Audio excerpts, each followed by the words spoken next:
야곱이 노하여 라반을 책망할세. 야곱이 라반에게 대답하여 이르되 내 허물이 무엇이니까? 무슨 죄가 있기에 외삼촌께서 내 뒤를 급히 추격하나이까? 외삼촌께서 내 물건을 다 뒤져보셨으니 외삼촌의 집안 물건 중에서 무엇을 찾아내었나이까? 여기 내 형제와 외삼촌의 형제 앞에 그것을 두고 우리 둘 사이에 판단하게 하소서. 내가 이 20년을 외삼촌과 함께 하였거니와 외삼촌의 암양들이나 암염소들이 낙태하지 아니하였고 또 외삼촌의 양떼의 순양을 내가 먹지 아니하였으며 물려 찢긴 것은 내가 외삼촌에게로 가져가지 아니하고 낮에 도둑을 맞았든지 밤에 도둑을 맞았든지 외삼촌이 그것을 내 손에서 찾았으므로 내가 스스로 그것을 보충하였으며 내가 이와 같이 낮에는 더위와 밤에는 추위를 무릅쓰고 눈붙일 겨를도 없이 지낸나이다. 내가 외삼촌의 집에 있는 이 20년 동안 외삼촌의 두 딸을 위하여 14년, 외삼촌의 양떼를 위하여 6년을 외삼촌에게 봉사하였거니와 외삼촌께서 내 품삯을 10번이나 바꾸셨으며 우리 아버지의 하나님, 아브라함의 하나님, 곧 이삭이 경외하는 이가 나와 함께 계시지 아니하셨더라면 외삼촌께서 이제 나를 빈손으로 돌려보내셨으리이다마는 하나님이 내 고난과 내 손의 수고를 보시고 어젯밤에 외삼촌을 책망하셨나이다. 라반이 야곱에게 대답하여 이르되 딸들은 내 딸이요 자식들은 내 자식이요 양떼는 내 양떼요 내가 보는 것은 다 내 것이라. 내가 오늘 내 딸들과 그들이 낳은 자식들에게 무엇을 하겠느냐? 이제 오라, 나와 내가 언약을 맺고 그것으로 너와 나 사이에 증거를 삼을 것이니라. 이에 야곱이 돌을 가져다가 기둥으로 세우고 또 그 형제들에게 돌을 모으라. 그들이 돌을 가져다가 무더기를 이루매 무리가 거기 무더기 곁에서 먹고 라반은 그것을 여갈 사하두다라 불렀고 야곱은 그것을 갈르엣이라 불렀으니 라반의 말에 오늘 이 무더기가 너와 나 사이에 증거가 된다 하였으므로 그 이름을 갈르엣이라 불렀으며 또 미스바라 하였으니 이는 그의 말에 우리가 서로 떠나 있을 때 여호와께서 나와 너 사이를 살피시옵소서. 만일 내가 내 딸을 박대하거나 내 딸들 외 다른 아내들을 맞이하면 우리와 함께할 사람은 없어도 보라, 하나님이 나와 너 사이에 증인이 되시느니라. 내가 나와 너 사이에 둔 이 무더기를 보라. 또 이 기둥을 보라. 이 무더기가 증거가 되고 이 기둥이 증거가 되나니 내가 이 무더기를 넘어 내게로 가서 해하지 않을 것이요 내가 이 무더기 이 기둥을 넘어 내게로 와서 해하지 아니할 것이라. 아브라함의 하나님, 나홀의 하나님, 그들의 조상의 하나님은 우리 사이에 판단하옵소서. 야곱이 그의 아버지 이삭이 경외하는 일을 가리켜 맹세하고 야곱이 또 산에서 제사를 드리고 형제들을 불러 떡을 먹이니 그들이 떡을 먹고 산에서 밤을 지내고 라반이 아침에 일찍이 일어나 손자들과 딸들에게 입맞추며 그들에게 축복하고 떠나 고향으로 돌아갔더라.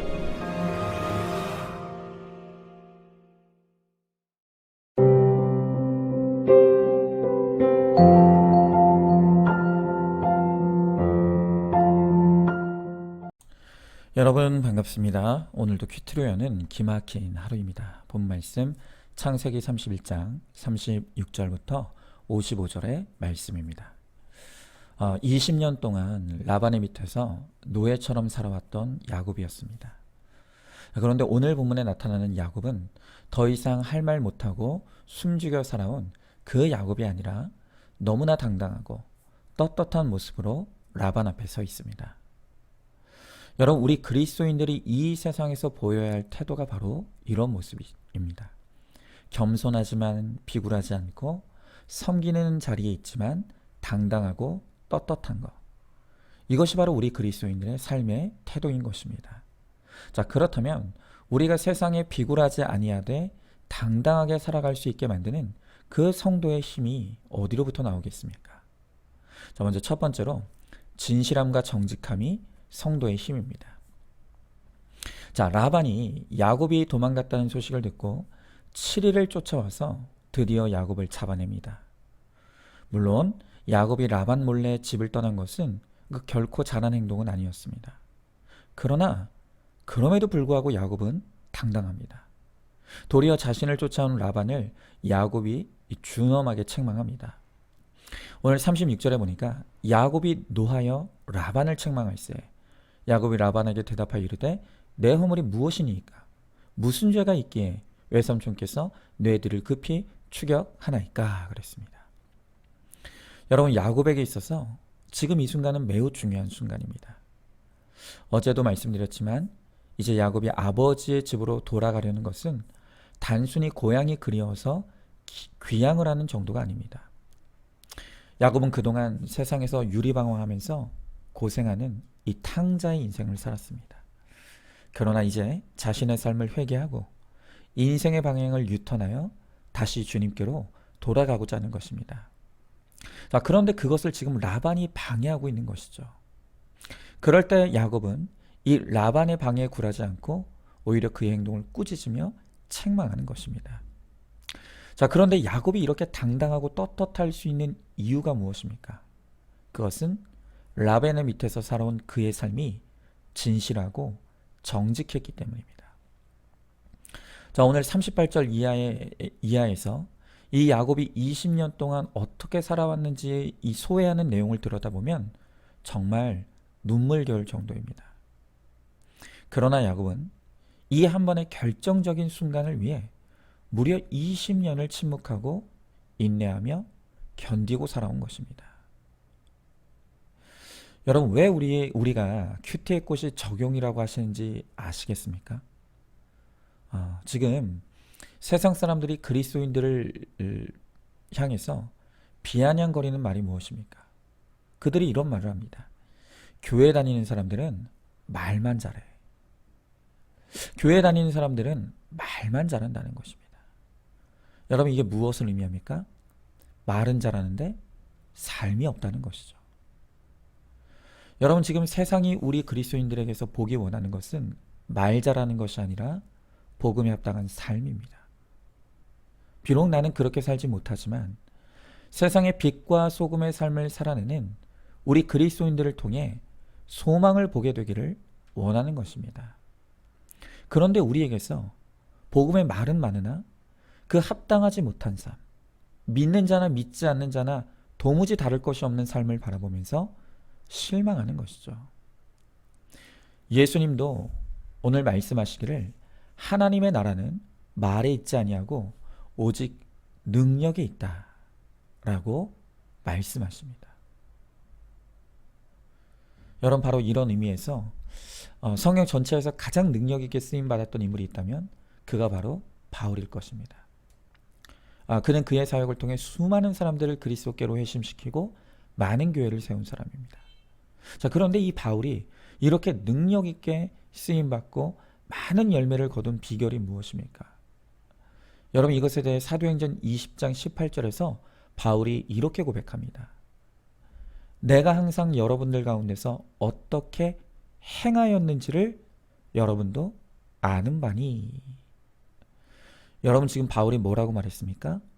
내가 어떻게 행하였는지를 여러분이 안다고 합니다. 어떻게 말하였는지가 아닙니다. 어떻게 가르쳤는지도 아닙니다. 어떻게 행하였는지를 안다고 합니다. 물론 바울이 설교와 가르치는 사역도 열심히 했습니다. 그러나 바울 사도의 사도됨은 그의 말에 있는 것이 아니라 그의 삶에 있었다는 것입니다. 그러면서 바울이 주와 복음을 위해 어떤 일을 행했는지를 이어지는 사도행전 20장 19절에서 이렇게 고백하죠. 곧 모든 겸손과 눈물이며 유대인의 간계로 말미암아 당한 시험을 참고 주를 섬긴 것과. 여러분, 이렇게 바울 사도가 여러 핍박과 어려움 가운데서도 당당하고 떳떳하게 복음을 증거하고 또 많은 열매를 맺을 수 있었던 것은 그가 단순히 말 잘하는 사람이 아니라 그의 말에 책임지는 삶, 복음에 합당한 삶이 있었기 때문입니다. 자, 여러분은 어떻습니까? 여러분, 세상을 향해 당당하게 내가 예수 믿는 사람임을 밝히고 있습니까? 내 가족들에게 예수 믿는 사람으로서의 당당함이 있습니까? 여러분, 물론 복음을 삶으로 살아낸다는 것이 결코 쉬운 일은 아닙니다. 저도 그렇습니다. 제가 일전에 새벽 큐티 설교 내용 중에 제가 입으로만 아내를 사랑하고 행동으로 사랑하지 못하는 것을 회개한 적이 있었습니다. 그러면서 주중에 한 번 이상은 꼭 아내를 돕고 설거지를 하겠다는 적용을 약속했었습니다.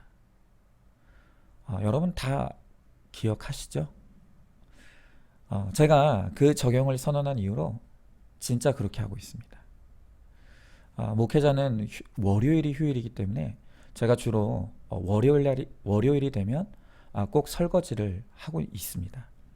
자, 그런데 지난주 월요일은 이 고질적인 귀차니즘이 올라왔습니다.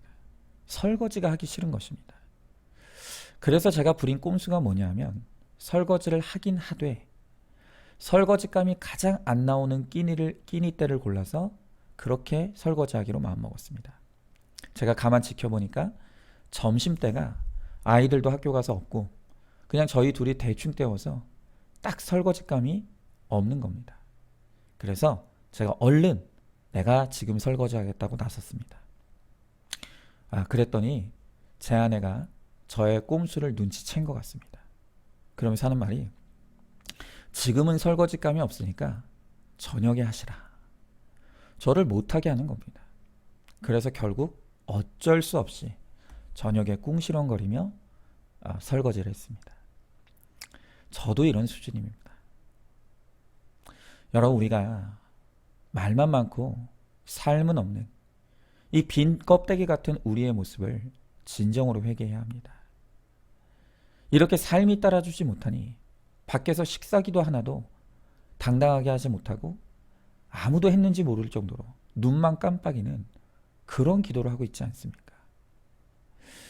여러분, 우리는 오늘 이 야곱처럼 죄를 죄로 여기지 않는 이 세상을 향해 당당하게 말씀으로 꾸짖고 책망할 수 있어야 합니다. 그러나 그렇게 하기 위해서는 평소 우리의 삶이 복음에 합당한 삶이 되어야 합니다. 그렇지 않으면 결국 세상으로부터 너나 잘하라는 조롱을 당할 수밖에 없는 것이죠.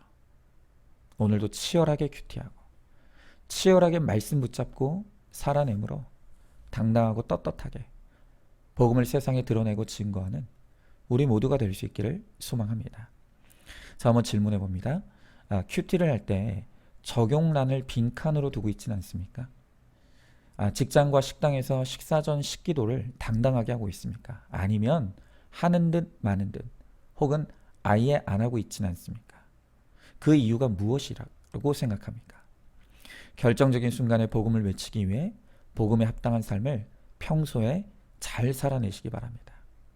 자, 두 번째로 성도의 힘은 하나님입니다. 자, 이렇게 야곱은 20년의 세월을 그리스도인으로서 부끄럽지 않게 살기 위해 최선을 다했습니다. 그런데 과연 라반이 그 야곱의 삶에 감동했을까요? 유감스럽게도 별로 그런 것 같지가 않습니다.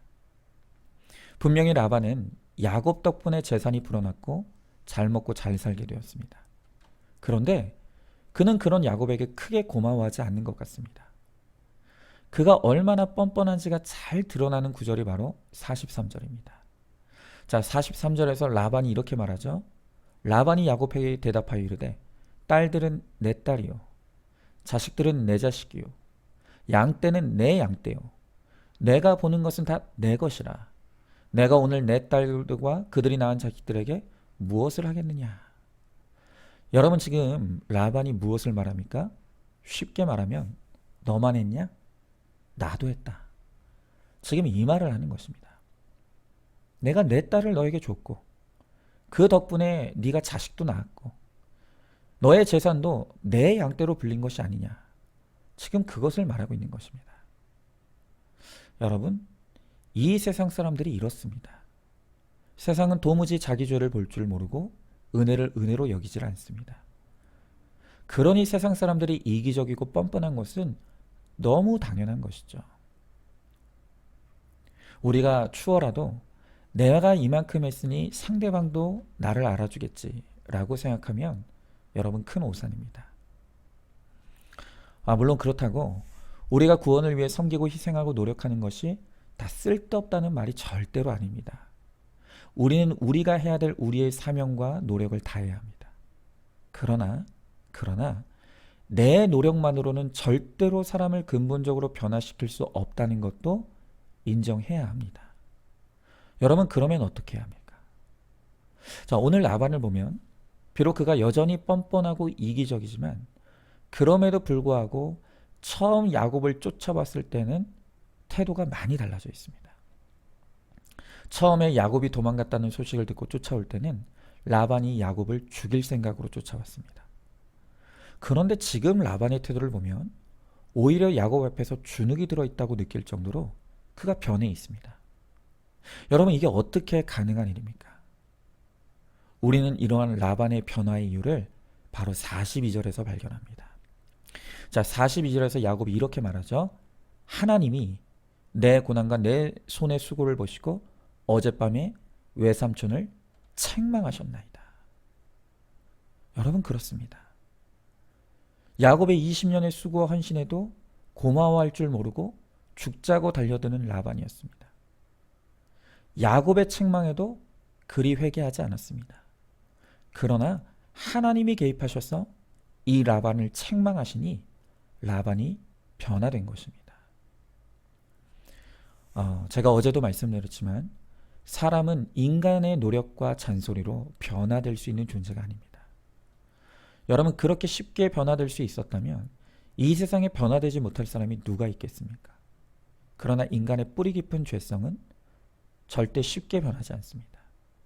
그러나 하나님이 손대시면, 하나님이 개입해 주시면 사람은 그 누구라도 고쳐질 수 있고 변화될 수 있습니다. 제가 읽은 책 중에 여러분들에게 아주 자주 소개하는, 제가 가장 은혜롭게 읽은 책 중에 하나가 있는데 그게 바로 하나님이 고치지 못할 사람은 없다입니다.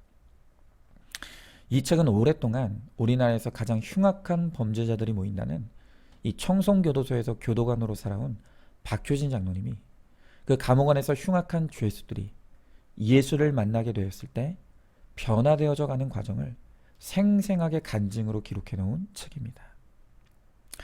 그 책에는 부모를 죽이고 사형온도를 받아 청송교도소에 들어온 한 청년의 이야기가 나옵니다. 그런데 그런 끔찍한 죄를 저지른 그 청년이 장로님이 전하는 복음을 듣게 되었습니다. 그리고 예수를 영접했습니다. 그리고 눈물로 자기 죄를 회개하며 찬송 부르다 형장의 이슬로 사라졌습니다. 박효진 장로님은 이런 죄수들이 변하는 모습을 보면서 하나님이 고치지 못할 사람이 없다는 것을 확신하게 되었고, 한평생 교도소를 자신의 사역지 삼아 그렇게 죄수들에게 복음을 증거하는 사명을 지금도 감당하고 계십니다. 여러분, 그렇습니다. 사람은 사람을 절대로 변화시킬 수 없습니다. 그러나 하나님은 하실 수 있습니다. 아니, 하나님이 하셔야 합니다. 하나님만이 하실 수 있습니다. 그러므로 오늘도 우리가 기도할 때 하나님께서 라반에게 개입하셔서 그를 책망해 주셨던 것처럼 하나님이 동일한 은혜로 내 남편에게 찾아가 주시고 내 아내에게 찾아가 주시고 우리 자녀들과 지체들에게 찾아가 주시기를, 그래서 고쳐주시기를 우리가 함께 기도할 수 있길 바랍니다. 자, 한번 질문해 봅니다. 여전히 내가 고칠 수 있다고 생각하고 있습니까? 내가 가장 변화되어야 될 사람이라는 것을 깨닫고 있습니까? 하나님께 나를 변화시켜 달라고, 그리고 내 배우자와 자녀들을 고쳐달라고 기도하시기 바랍니다. 마지막 세 번째로, 사랑의 섬김이 성도의 힘입니다. 자, 이렇게 야곱은 하나님의 개입해 주시는 은혜로 라반과 돌무더기를 쌓고 이제 서로 해하지 않기로 언약을 세웁니다. 야곱은 자신이 하나님의 은혜로 죽지 않고 살게 된 것을 확실히 깨닫게 되었습니다. 모든 것이 하나님의 은혜라는 것을 안 것입니다. 그래서 이제는 라반과 화해하고 이제 그들의 구원을 돕기 위해 구체적인 섬김을 이룹니다.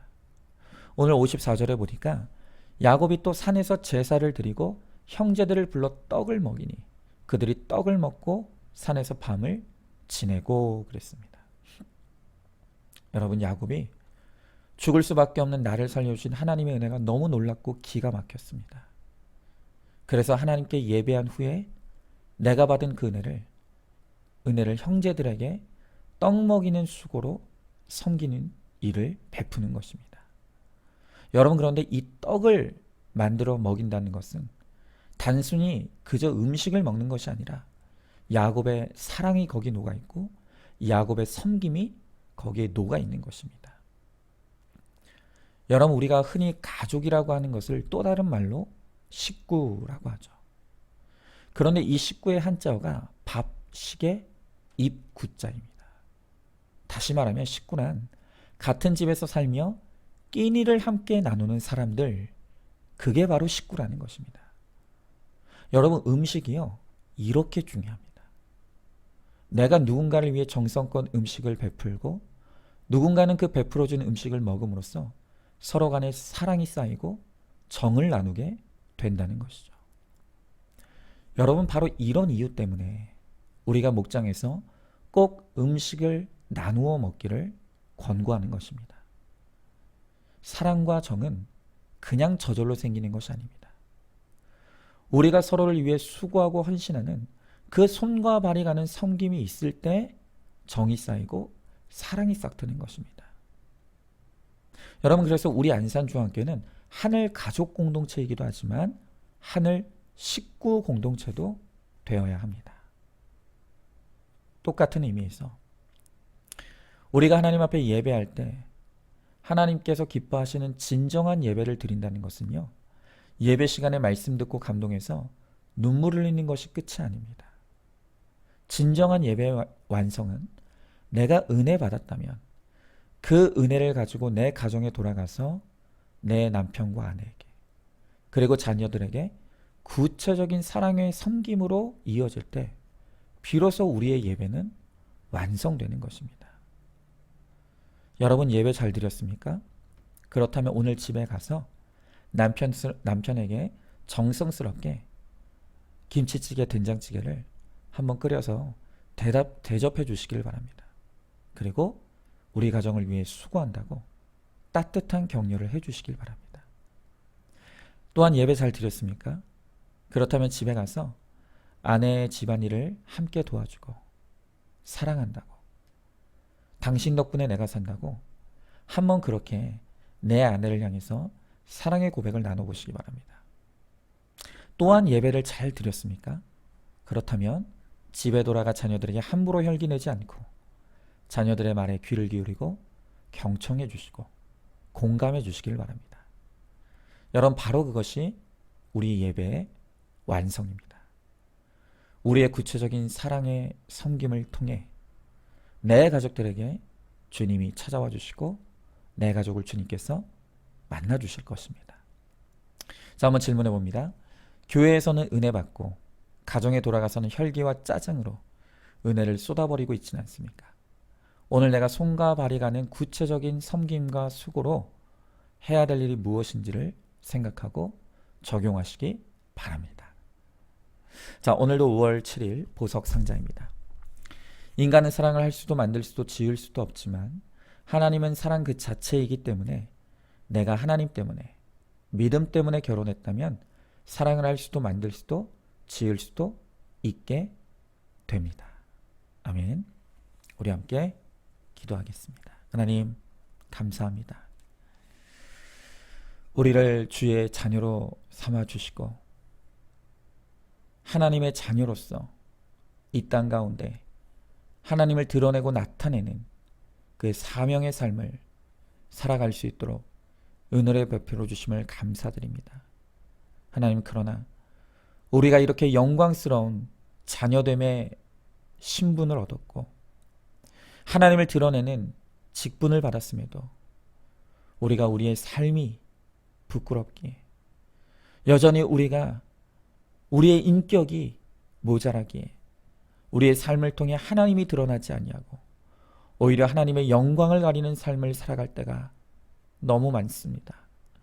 주님, 이렇게 연약한 우리를 불쌍히 여겨주시고 주님께서 은혜를 베풀어 주셨어 날마다 말씀으로 깨어지고 부서져 거룩한 그 한 사람이 되게 하시고 거룩한 나를 통하여서 하나님의 살아계심이 증거되고 나타내어지며 또한 선포되어질 수 있도록 은혜 베풀어 주시옵소서.